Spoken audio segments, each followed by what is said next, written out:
I've done hundreds of TV shows, but there's one topic I've always avoided: the Fed. I know it's important, more important than most stuff I cover, but it's just so complex and dreary. The people in charge even work at being dull. Alan Greenspan called it Fed speak, said he tried to be obscure because he didn't want to spook the markets or tip his hand about the Fed's plans. Bernanke and Janet Yellen are almost as dull. But the Fed is crucially important. It can destroy your savings, affect whether you have a job or a future. I wish there were a simple way to explain what it does, which is why I'm thankful that there's a new film out about the Fed called Money for Nothing. Jim Bruce made the film, and Jim, before we get to your movie, I want to play part of a video made by the Federal Reserve. The Fed is important because it keeps America's monetary system stable and growing with low inflation, which fosters further growth, which helps keep the economy going in the right direction. Sounds good. The economy going in the right direction. You could argue the intentions may be good, but the results aren't always. And you interviewed Janet Yellen for this film. Yep. I chose not to show any of her interview bits because she was even more boring than everybody else. You get the feeling they work at this?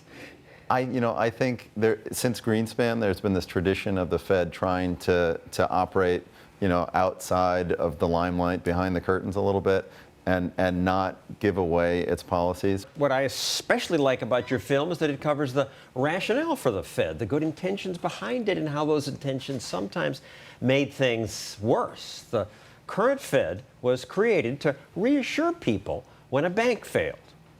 Bank customers would become suspicious, and they would want to pull their money out of that bank, and then some other people would be afraid that their bank would go, and so people would want to pull their money out of deposits and withdraw the money as currency.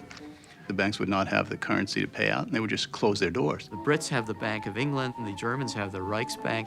Something has to get done here. Senator Nelson Aldrich summoned New York's most powerful bankers to an island off the coast of Georgia to secretly negotiate plans for an American central bank. Traveling under false names in a private railroad car, the great secrecy of this expedition would foster conspiracy theories for decades to come. Why would they use false names? It was thought at that time, they were worried about, we had two central banks in our country, 100 years ago, 1791 and 1816, and we'd gotten rid of them because there was this sense that they would favor the wealthy and the politically connected. Your documentary says about 10 years after the Fed was created, its leaders decided to stimulate the economy. The Roaring '20s saw the first instance of a Fed-induced boom and bust.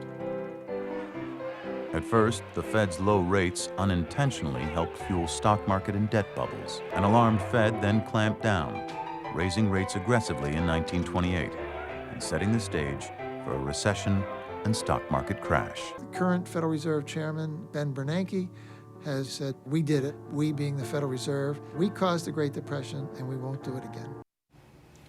They've wised up. They've learned their lesson. The lesson that the Fed needs to learn is that it needs to back out of markets. It needs to allow markets to operate more freely. That the Fed creating incentives. No, they say we can manage it. We learned from the Depression. We learned from the inflation. We're going to manage it. It's not that good at managing the economy, that it should play a more passive role. So they decide the Depression happened because the Fed didn't create enough money. 40 years later, Congress proclaimed the Fed should also fight unemployment. That caused the next crisis, this new mandate, because they printed lots of money, and the extra money caused inflation. The U.S. had promised to be the world's reserve currency, backed by gold. But the Fed had created far more dollars than it could ever redeem in gold. And now the U.S. could no longer keep that promise. I have directed the Secretary of the Treasury to suspend temporarily the convertibility of the dollar into gold. For the first time in history, the dollar was just a piece of paper. Now, what does this mean for you? Your dollar will be worth just as much tomorrow as it is today. Over the next decade, the cost of living more than doubled, as the dollar lost more than half its value. So Nixon was wrong. Imagine that, a politician being wrong. We got inflation that rose up to 13%. The Fed keeps making the same mistake over and over again. In the 1970s, it was printing too much money. The dollar lost more than half its value in a period of 10 years, right after Nixon made that promise. Inflation is low today, and recently they had the confidence to do what they've done over the last few years, try to stimulate the economy by printing lots of money to buy treasury bonds and some dubious bank paper. In total, they've spent almost $4 trillion. A dozen people decide to create $4 trillion. They did most of this after the stimulus failed to stimulate. The Fed upped the ante. With interest rates already at zero, the Fed's only way to juice the economy was to print more money, with a technique called quantitative easing, or QE. You have what degree of confidence in your ability to control this? 100%. 100% confidence. Japan's been doing quantitative easing for the last 15 years. So they've tried They're not it before. doing so well. It just hasn't worked. And I think the problem is the Fed is engaging in experiments, and you know, they're not really letting on to that. And they get stuff wrong all the time. Here's what Ben Bernanke said before the housing bubble burst. The problem, the subprime market, seems likely to be contained. Wrong. And they deny that they basically print money. Sounds like they're printing money. Nuh-uh. One myth that's out there is that what we're doing is printing money. We're not printing money. Is that tax money that the Fed is spending? It's not tax money. It's much more akin to printing money than it is to borrowing. You've been printing money. Well, effectively. So good for Jon Stewart for getting that one right. But I mean, why the line? They're creating $1 trillion of new currency each year digitally. They're not printing it anywhere. And they're buying Not things exactly with it. printing, but they're creating it. They're creating it out of thin air, which you know, shocks a lot of people, but that's the fact.